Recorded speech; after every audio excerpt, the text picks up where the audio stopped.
ऐका, हिंमत ठेवा. आम्हाला हजारो वर्ष पिढ्याने पिढ्या कोणी शिकू दिलं नाही. आहे ना, सगळ्यांना आपल्याला माहिती आहे ना. तेच आता सत्तेवर आहेत आणि त्यांचा मंत्री म्हणजे हा प्रधान हा खाकी चड्डीत राहणारा कायम. आणि त्याने ओएनजीसीचे त्याच्याकडे अधिकार होते. तर आरएसएसच्या सगळ्या परिवाराला 700 कोटी रुपये दिले. 700 कोटी कोणाचे पैसे? ओएनजीसीतून आपले. आमच्या शिक्षणाचा बट्ट्याबोळ करायचा हा त्यांचा पहिल्यापासूनचा विषय आहे. सरकारी शाळा आम्ही शिकलो सरकारी शाळेत, त्यांची पण लोक सरकारी शाळेत शिकली आणि ते परदेशात गेले. आम्ही इथं तुमची सेवा करतो. तर अशा परिस्थितीमध्ये शिकलेल्या लोकांना आपण आवाज करायला लागलो. म्हणून त्यांनी सरकारी शाळा बंद केल्या आणि सगळ्या खाजगी शाळा सुरू केल्या. म्हणजे तुम्हाला पुन्हा तुमच्या पोरांना शिकवायला देऊ नये अशी व्यवस्था केली. त्यातून पुढे आपण गोरगरीब लोक सीईटीला बसतो, नीटला बसतो, इकडे जातो तिकडे जातो. त्यासाठी आई बाप आपले काय कष्ट करतात आणि तिथे गेल्यावर पेपर लिहितो पोरगा आणि त्याला कळतं की पेपर लीक झालं. हे सगळी मेहनत गेली की नाही. म्हणजे तुम्हाला नावमेद करायचं. त्यांची पोरं सगळे आता परदेश येतात. आता प्रधानचीच मुलगी बोस्टनमध्ये फ्लेचर स्कूल ऑफ लॉ मध्ये प्रधानची मुलगी आणि बाकी सगळ्यांची मुलं आहेत.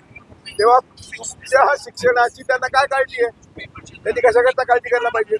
आणि पुन्हा ज्यांनी स्वतंत्र चळवळीला विरोध केला, ज्यांनी आमच्या शिक्षणाला विरोध केला, ज्यांनी आमच्या आरक्षणाला विरोध केला, ज्यांनी आमच्या बाबासाहेबांना विरोध केला, ज्यांनी आमच्या संविधानाला संविधान 26 नोव्हेंबर 1949 ला दिलं आणि डिसेंबर म्हणजे 4 दिवसात यांनी संविधानावर टीका केली की हे संविधान आमचं नाही. तर अशा परिस्थितीमध्ये आम्ही आमचा शत्रूच ओळखत नाही आणि तो शत्रू आहे आज आरएसएस किंवा ब्राह्मणवाद. म्हणून म्हटलं की तुम्हाला दाखवायला हिंमत पाहिजे. मी बोललेलं दाखवा तुम्ही की सांगा ठोकपणे आमच्या लोकांना की आमचा सगळ्या दुःखाचं मूळ आरएसएस आहे, ब्राह्मणवाद आहे आणि त्यातून आम्हाला सुटका करायची असेल तर आम्ही आपसात आता मी स्टेजवर बघितलं आपसात भांडतायत लोक. भांडू नका रे. अरे थोडासा त्याग करा.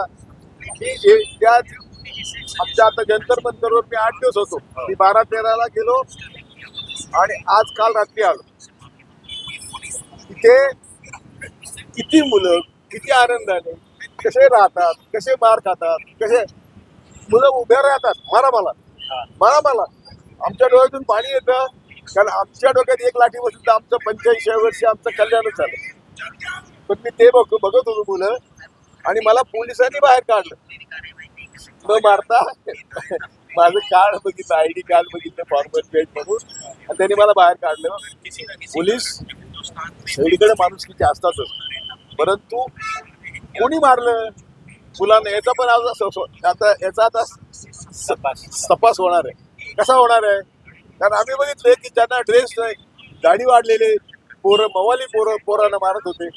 पोलिसांना दाढी वाढवची परवानगी आहे का विचारा कोणाला? आणि म्हणजे काय झालं तर बाहेरचे पोरं आता नाही का बजरंग दल आणि हिंदू महासभा वगैरेचे पोरं आत्ता माझ्याकडे आता आहेत करतायत.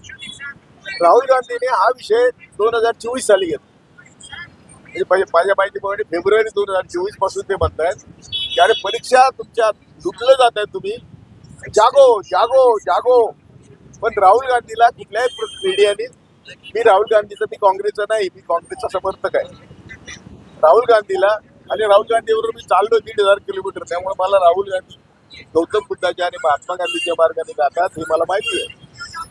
त्या राहुल गांधीने हा विषय फार पूर्वी घेतला. फक्त राहुल गांधीला मान्यता द्यायची नाही म्हणून पुढचं जे राजकारण चाललं त्याच्यावर मी सध्या आता बोलत नाही. पण आपल्याला आता सगळ्यांनी मिळून ठरवलं पाहिजे. आणि तशी गर्दी नाहीये. जी गर्दी व्हायला पाहिजे ती गर्दी झालेली नाही. प्रधानच्या राजीनाम्याने काही आमचं फायदा झालेला नाही. एक तो प्रेस्टीज पॉइंट होता तो झाला. प्रधान गेला तर ते फंडिश नेऊन ठेवतो तिथे. कारण आरएसएसच्या ताब्यात शिक्षण पाहिजे. आरएसएसच्या ताब्यात शिक्षण जर ठेवायचं असेल तर पुन्हा कट्टर आरएसएसवादी द्यायला पाहिजे आणि त्यांचा आता कुठेतरी आरएसएसवादी येईल फडणवीस पण येईल, कुणी पण येईल, तेव्हा आपण सर्वांनी मोदीचा राजीनामा मागितला पाहिजे. त्यांनी 12 वर्ष मोदीने गरिबांचा शत्रू म्हणून, शिक्षणाचा शत्रू म्हणून, या देशाचा शत्रू म्हणून मोदीने काम केलेलं आहे. त्याचे आता एवढे लांबसम तुम्हाला सगळ्यांना माहिती आहे, त्याच्यात तुम्हाला वेळ नाही, मला वेळ नाही. म्हणजे तुमच्या माध्यमातून सर्वांना विनंती करतो की आता ही 12 वर्षानंतर वेळ आलेली आहे. ठरोमत रस्त्यावर या.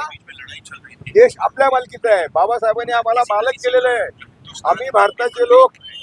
हे सुरुवात करून आणि संविधानाने सुरुवात कशी करायची याच्यावर फार वाद झाले. कोणी म्हणे ओम नम शिवाय, ओम आदी होता, कोणी म्हणे ओम गणेशाय नम. बाबासाहेबांनी मतदान घेऊन आम्ही भारताचे लोक अशी सुरुवात केली.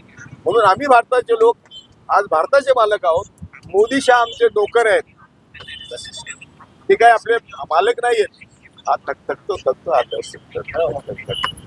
तेव्हा माझी विनंती आता की सगळ्यांना जागा करा आणि सगळ्यांनी बाहेर या. सोडा काम धंदा, मरा 10-5 लोक. मी पण पहिलं मारायला तयार आहे. तू म्हणाल 85 वर्षी तुम्हाला काय झालं मारायला आम्हाला. अरे काही सडलेले, सगळं लाईफ सडलेले. जिथे ब्राह्मणवाद आहे तिथे तुम्ही सुखी राहू शकत नाही. जिथे RSS आहे तिथे तुम्ही सुखी राहू शकत नाही. आणि हे मी 1976 पासून सांगतो, आज नाही सांगत. तरी मी अजून जिवंत आहे. त्यांचं मग टार्गेट आहे. त्यांनी कोर्टात कन्फेशन दिलंय. कोळशे पाटील, गौरी लंकेश बरोबरच आमचं टार्गेट होतं. मी मरायला भीत नाही, कारण मला तुमचं भलं पाहिजे. मला देश जर तुम्हाला चांगलं झालं बघायचं आहे. तुमच्या माध्यमातून या घराघरात बसलेल्या माझ्या माता, बहिणी, भगिनी, भाऊ यांना विनंती करतो, मुलाबाळासह रस्त्यावर या. मुलाबाळासह रस्त्यावर या. शत्रू कोण आहे वगैरे नंतर ठरवू आपण. तुम्ही मोदीला घालवल्याशिवाय तुम्हाला काय मिळणार नाही. आणि मोदीचाच राजीनामा पाहिजे आणि तो होईल. फक्त तुम्ही सगळ्यांनी रस्त्यावर या. डबे घेऊन या, कसेही या, पण सगळे रस्त्यावर या. तरुणांनी तर आलंच पाहिजे. तरुणांनी आपल्या आईवडिलांना घेऊन रस्त्यावर आलं पाहिजे. जय भारत, जय संविधान.